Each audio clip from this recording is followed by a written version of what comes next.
दल बदलुओं ने कर दिया उत्तराखंड के आवाम का सत्यानाश। अब उपचुनाव से पहले एक और नेता ने दिखा दिया अपना असली रंग। कांग्रेस जिस नेता पर बागेश्वर उपचुनाव में दांव लगाने की कर रही थी तैयारी, उसने कर ली सत्ताधारियों की कार की सवारी और बदल लिया पाला। बागेश्वर उपचुनाव से पहले कांग्रेस के इस नेता ने बदला पाला तो करण माहरा की भविष्यवाणी हो गई सच साबित। करण माहरा ने पहले ही कहा था कि खाते कांग्रेस का है और गाते बीजेपी का है। देखिए किस नेता ने बदला है पाला और किस नेता ने अपना असली रंग दिखाया। क्या बागेश्वर वाले इस नेता को उपचुनाव में सबक सिखाएंगे?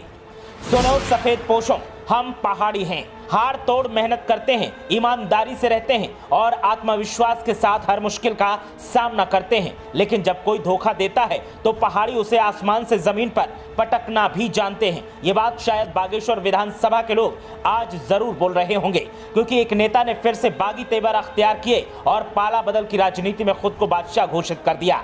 उत्तराखंड के आवाम का और उत्तराखंड की सियासत का इतना बुरा कुदरत ने नहीं किया और न किसी विदेशी शक्ति ने किया, बल्कि सबसे ज्यादा बंटाढार दल बदलुओं ने किया और अब सरवारी नेताओं ने किया। बागेश्वर विधानसभा सीट पर 5 सितंबर को उपचुनाव की वोटिंग होगी, लेकिन उससे पहले दल बदल का दौर दिखने लगा है और कांग्रेस पार्टी ने जिसको मैदान में उतारने का प्लान तैयार किया था, उसी ने कांग्रेस का हाथ छोड़ा और सत्ताधारियों की कार पर सवार हो गया और बता दिया कि कांग्रेस प्रदेश अध्यक्ष करण माहरा ने जो भविष्यवाणी की थी वो सही है। करण माहरा ने अपने कार्यकाल के शुरुआत में ही कहा था कि कांग्रेस में कई स्लीपर सेल हैं जो दिखते कांग्रेसी हैं, बैठते कांग्रेसियों के साथ हैं, लेकिन काम बीजेपी का करते हैं, बीजेपी का साथ देते हैं। करण ने तो कई गर्लफ्रेंड्स का भी जिक्र किया था, तब उन्होंने जल्द ही सबका खुलासा करने की बात कही थी और आज एक भविष्यवाणी तो सच साबित हो ही गई। बागेश्वर उपचुनाव से ठीक पहले उत्तराखंड कांग्रेस की रणनीति पर पानी फिर गया। जिस नेता को उम्मीदवार बनाने की प्लानिंग थी, जिसका नाम पैनल में भी दिल्ली भेजा गया था, वही नेता चकमा देकर बीजेपी का कार्यकर्ता बन गया।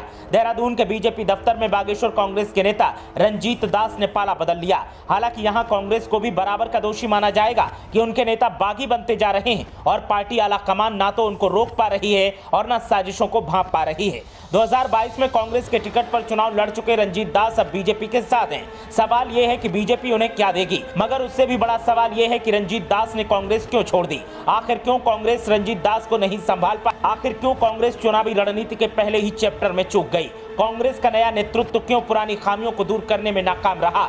सवाल और भी हैं जिनका पोस्टमार्टम अब कांग्रेस को ही करना होगा। बीजेपी और कांग्रेस के आमने सामने की लड़ाई वाली उत्तराखंड की सियासत में 2014 के बाद बीजेपी लगातार मजबूत होती जा रही है। 2016 में कांग्रेस की बगावत, 2017 चुनाव के नतीजे, 2019 में कांग्रेस का खाता न खुलना और 2022 में तमाम उम्मीदों के बाद भी सत्ता तक न पहुंचना कांग्रेस की कमजोरी दिखाता है। इतना सब होने के बाद भी कांग्रेस संभल नहीं पा रही। नेता अपनी अपनी कुर्सी और अपना अपना पद पाने की जुगत में लगे रहते हैं, मगर संगठन कैसे मजबूत हो और पार्टी कैसे आगे बढ़े, इस पर कोई रणनीति नजर नहीं आती। इस पूरे संकट के बीच बीजेपी ज्वाइन करते ही रंजीत दास ने दावा किया कि वो धामी के तो पुराने फैन हैं। धामी की कार्यशैली, धामी का व्यवहार, धामी की नीतियां, न जाने रंजीत दास ने क्या क्या गिना दिया। ऐसे में सवाल इस बात को लेकर है कि रंजीत दास जब धामी के पुराने फैन है तो कांग्रेस के रणनीतिकार उन्हें समझ क्यों नहीं पाए? बागेश्वर कांग्रेस की जिला इकाई क्या कर रही थी? संगठनात्मक तौर पर कहां इतना गैप रह गया कि कार्यकर्ता भी धामी के फैन बनते गए और कांग्रेसी अपने नेताओं को पहचान नहीं सके? इन सवालों के साथ ही कांग्रेस की भविष्य की सियासत के लिए भी खतरे की घंटी बजी है।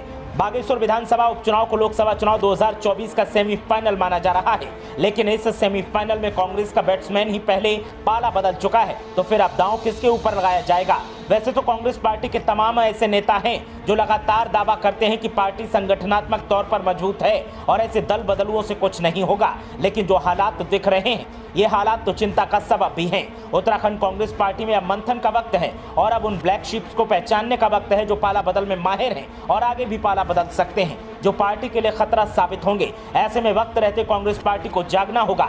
देखना है कि ये कांग्रेस नेताओं को साथ लेने के बाद क्या बीजेपी बागेश्वर को फतेह कर पाएगी या फिर पाला बदल और बागी नेता की हरकत का बदला कांग्रेस लेगी और सेमीफाइनल में जनता के सहारे जीत हासिल करेगी। ब्यूरो रिपोर्ट, देवभूमि अपडेट।